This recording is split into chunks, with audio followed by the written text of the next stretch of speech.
This is what it means to say Phoenix, Arizona is a short story by Sherman Alexie, published in 1993. It's a story from his book titled Tonto, or The Lone Ranger and Tonto, Fistfight in Heaven.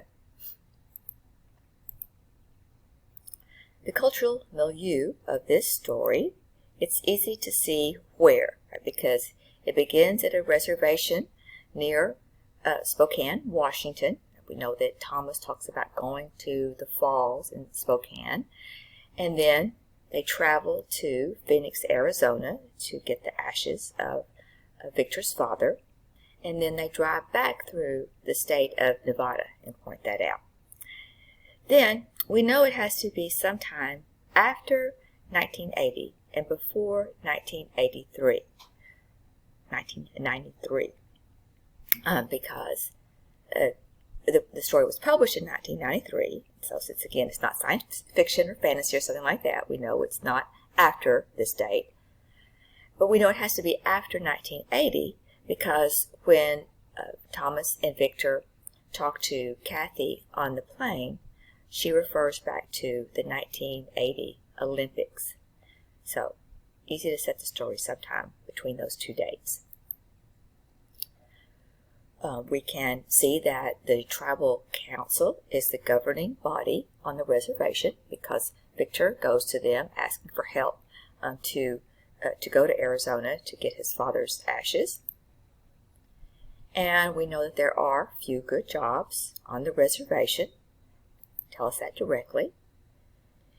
And we can read into the story where there are clues that Native Americans have lost their ability to fulfill typical roles and to hold on to some of their traditional beliefs, but there is nothing good to replace those roles and beliefs with. So whether it would be a brave warrior, they can't do that anymore, or whether it is a shaman or medicine man, that's not something that people really do in 20th century America, whether they're Native Americans and live on the reservation or not. But they don't really have anything to take the place of those roles. And so that's why a lot of drinking and fighting, we know, again, that Victor is involved with.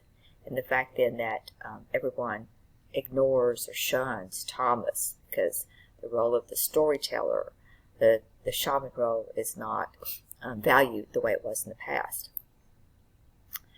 And then this is why Victor's father runs away from his family and why the people on the reservation don't want to listen to Thomas's stories. So again, Native Americans are in a difficult place in the 20th century, trying to find their a role that they fit into, a culture that they can fit into in the late 20th century.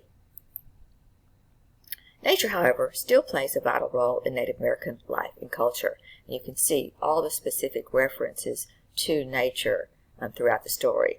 Very similar to the red convertible. You've got strong images of nature, and these are meaningful to the characters in the stories. We have our main characters. So Victor, he is the main protagonist in this story. And we can say that as far as daily life goes, he's a realist, right? He's practical. He sees, right, that he doesn't have enough money to go get his father's ashes there in Phoenix. He needs some help. He knows that he can go to the tribal council. Then when they turn him down and Thomas offers to lend him the money or to give him the money if he allows him to go with him, he's like, well, that's my best bet. I'll take him up on it.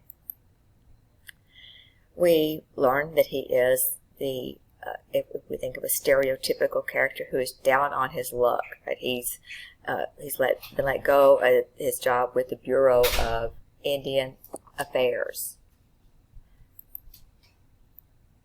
And Victor seems to be the type of individual who would have been a warrior back, right, if he'd been in the 19th century or previous to that. But, of course, this is not a choice for the modern-day Indian. Of course, they can be in a war in the U.S. They can go, they can enlist and fight, but it's not the same thing as when you are fighting for your tribe. That's a different kind of fighting. So he drinks, fights, and he's angry that his father abandoned the family. So when he goes on the trip with Thomas, it does change him because he's forced to remember and reevaluate his past. He and Thomas have not been friends now for many years, but the fact that they're in close proximity, he is forced to think about this on their trip to and from Phoenix. Our other main character is Thomas builds the fire, and I think we could describe him as being a dreamer. He likes to go and let his stories come to him when he's by himself. He is sensitive, he's caring, he is loyal. He's loyal to Victor, even though Victor has not treated him well since Victor picked a fight with him and beat him up when they were 15. And he is that traditional Native American storyteller, passing down the wisdom of the tribe, even though no one wants to listen to his stories these days.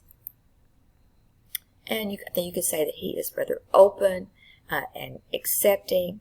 He is, open to meeting someone new when they're on the plane. He wants to strike up a conversation with Kathy. He's not embarrassed of who he is. He can accept himself. He can accept others the way they are.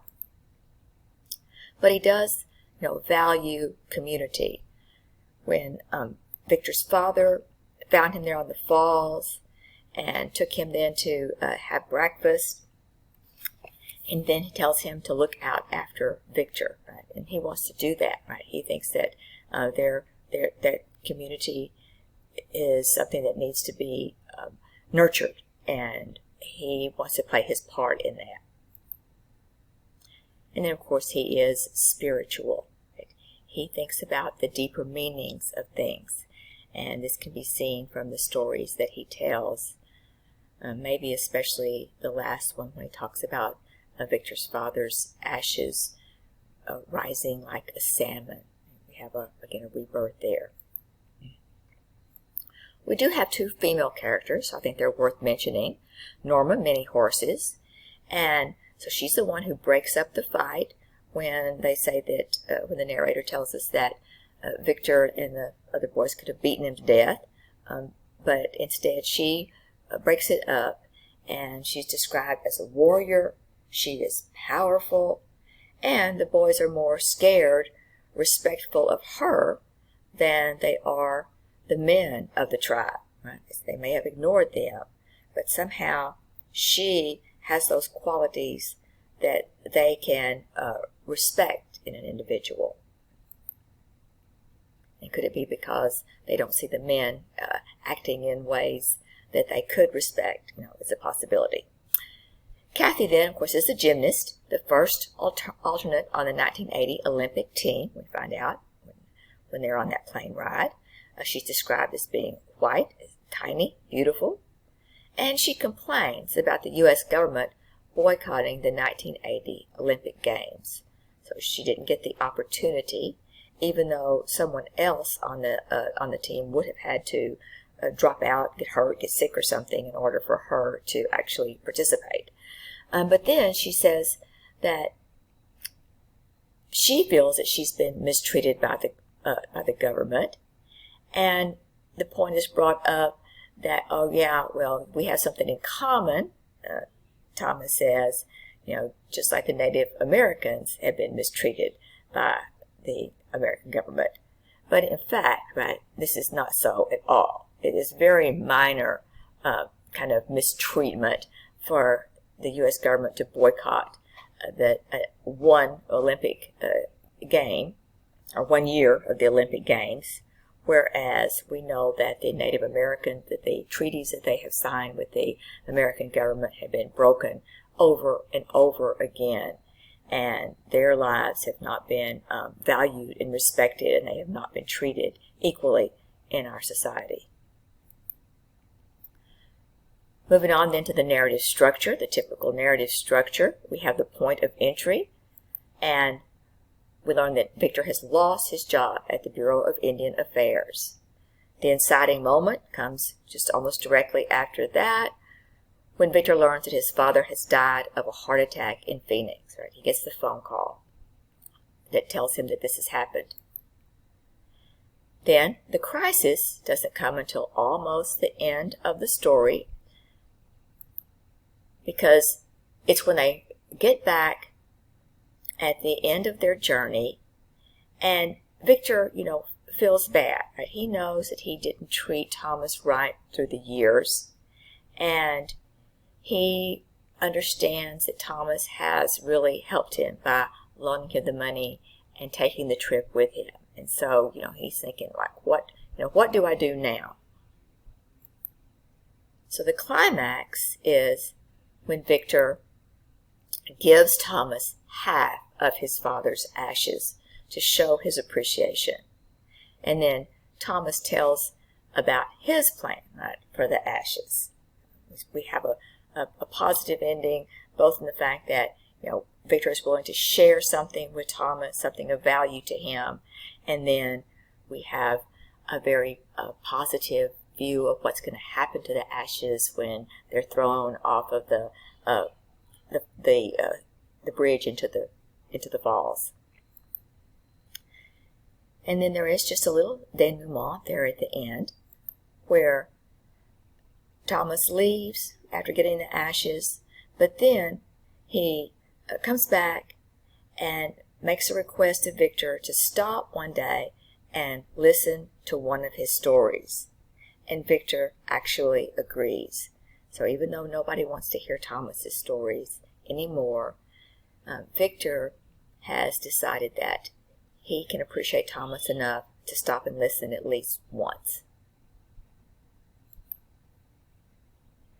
The narrative point of view in this story is third person limited. And in this story, most of the time, the narrator simply reports on Victor and Thomas's words and actions. There's quite a bit of dialogue, and then of course the description of what they're doing in the present, as well as the description of what they did in the past. But, sometimes he actually tells what Victor is thinking. And this makes Thomas a little bit more mysterious than Victor. It reinforces his spiritual, shamanistic side. He's a little less easy to read and understand than Victor.